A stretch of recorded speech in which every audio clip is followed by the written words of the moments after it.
Such a cute little indie horror film. Welcome back to my 2 cents, and today I'm going to give you my 2 cents on what is apparently critics' new favorite horror movie, Good Boy. I honestly only knew about this movie because it blew up on Facebook and Instagram about like 2 or 3 months ago, and right off the jump, I did not think this movie was going to be anything amazing or like genre bending, but I must say I was both surprised and happy with the movie that Ben Leonberg made. Starting it off as always with the characters, we have the award for the cutest protagonist in any horror movie with Indy, who plays himself. Fun fact about Indy is he's actually the director's dog and had never been in any sort of movie role until this movie, which you would not have assumed if you had seen how good Indy is in this movie. And I know there have been a ton of great dog actors in movie history, from Lassie to the Husky from The Thing, which the director actually says to this day is still the best dog acting he's ever seen in a movie. But I'm going to have to humbly disagree with the director on that because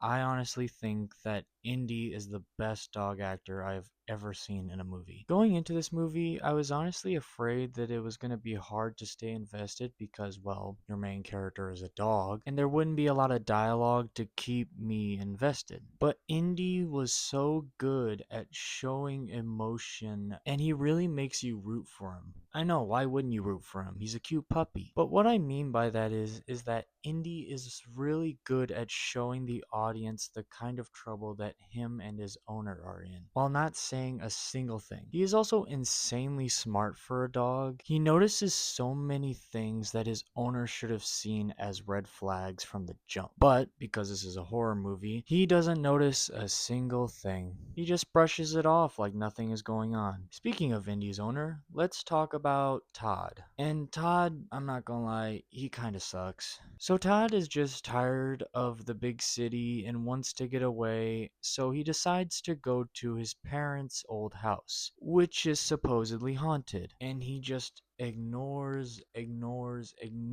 every sign that says go away, turn back now. He also isn't that great of an owner to Indy. It's like the movie wants you to dislike him. At least that's what I got when I first came out of the theater. I have since kind of come around to Todd because of this movie's deeper meaning, which I am going to talk about later. But even now, knowing the deeper meaning behind Todd and the story, he's still just an asshole to Indy and especially his sister, which we don't see Todd's sister very much. She's just concerned about Todd because he has some health issues and is constantly calling him throughout the movie to check on him. And besides the phone calls, we do not see her at all. She's just kind of here to give us some kind of dialogue to have in between the scenes of Indy investigating the house. I mean, her voice acting, I guess, is fine, but again, we don't see her much. There are a couple of side characters in this movie, like Todd's dad and this nice old man that we meet that is kind of just there to try and give you a fake out scare and drop some information on both Indy and the audience. We only get to see Todd's dad in a few flashbacks and through VHS tapes that Todd watches on the TV. He's just here to add another scary element to the film by giving you clues as to what might happen to Todd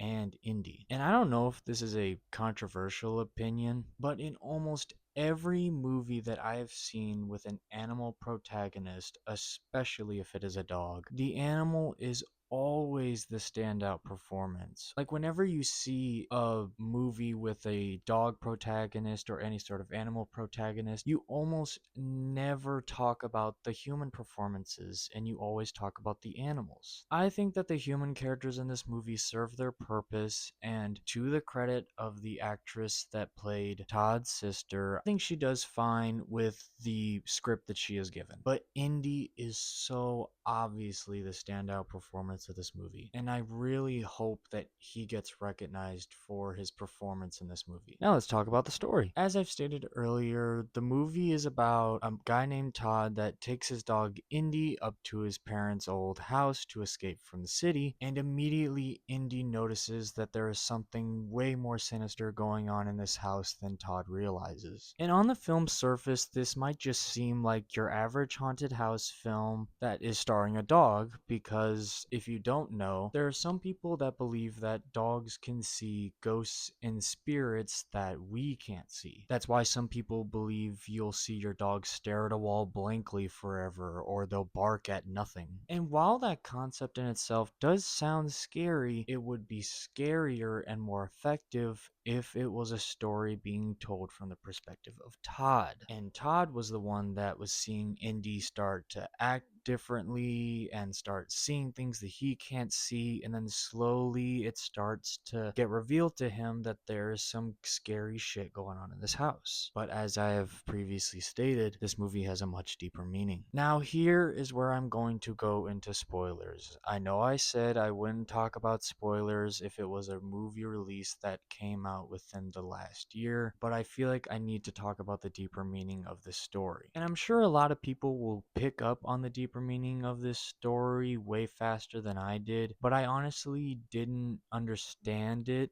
fully until I watched Chris at 3C Films release his review of Good Boy. So if you don't want to get spoiled for this movie, go watch the movie and then come back and finish the video, or I will leave a timestamp right here so that you can skip to that part of the review and then come back to this part when you watch the movie. You have been warned. So the deeper meaning of Good Boy is that Todd is dying from an uncurable disease, and the entities that Indy is seeing are his personification of death. That's why sometimes Indy notices that Todd is acting differently. He's not acting like himself. And that is because Indy is watching Todd's inevitable demise change him into a different person until he is almost unrecognizable to Indy. And no matter how much he tries to save Todd, he can't. And that is why I think this concept is actually scarier through Indy's eyes, because he can't save Todd no matter how hard he tries. And once I understood the deeper meaning, it made the movie all the more scarier for me and all the more sadder. This movie really makes you think about how certain things you do can affect your dog. How like going on a trip for multiple days might affect their mood, or how yelling at them might affect them way more than you think.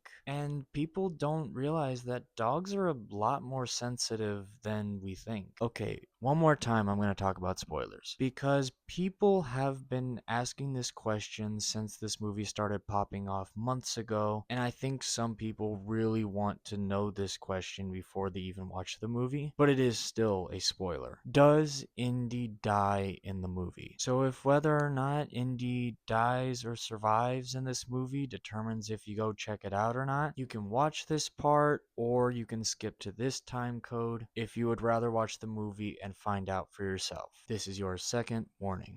Alright, you guys don't have to worry, Indy does survive the movie. I believe even the director said something about how it has become a trope for horror movies to kill off dogs, and he wanted to change that by making Indy the main protagonist. So don't worry, this little cutie isn't going nowhere. And thank God, because I would not have recovered if this poor guy didn't make it. Now, the effects in this movie are pretty terrible. I wasn't able to actually find out how much this movie cost to make, but it could not have been more than like $500,000, because especially towards the end of the movie, the effects take a nosedive.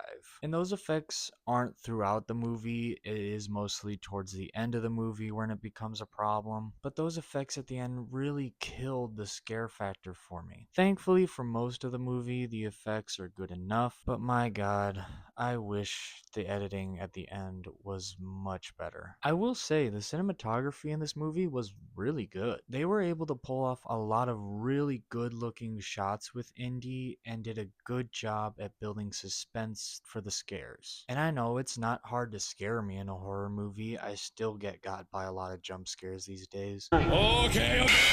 But the way they shot these scares made me almost as scared as when I watched Weapons a few months ago. And again, you might be harder to scare than me, but I at least thought the scares were effective. Now, there aren't enough kills in this movie to really justify the blood money segment, and what kills are in it are spoilers. So I'm just going to talk about the that's cash moment of this movie. And that moment for me would be when Indy discovered something that I cannot say in this review because of spoilers. But I think you'll know what I'm talking about when you go see the movie for yourself. I think that it is one of the scariest moments in this movie, and it adds more to the mystery as to what is going on in this house. Overall, guys, I think that Good Boy is a short and simple indie film that will have you watching your pupper a lot closer when they start barking at nothing and staring at walls blankly, even if they are a little stupid. The movie certainly has its flaws, with most notably the effects, but if you love dogs as much as I do, I would say that this movie is worth the ticket. And that's my review of Good Boy. Real quick, if you made it this far in the video, I wanted to say thank you so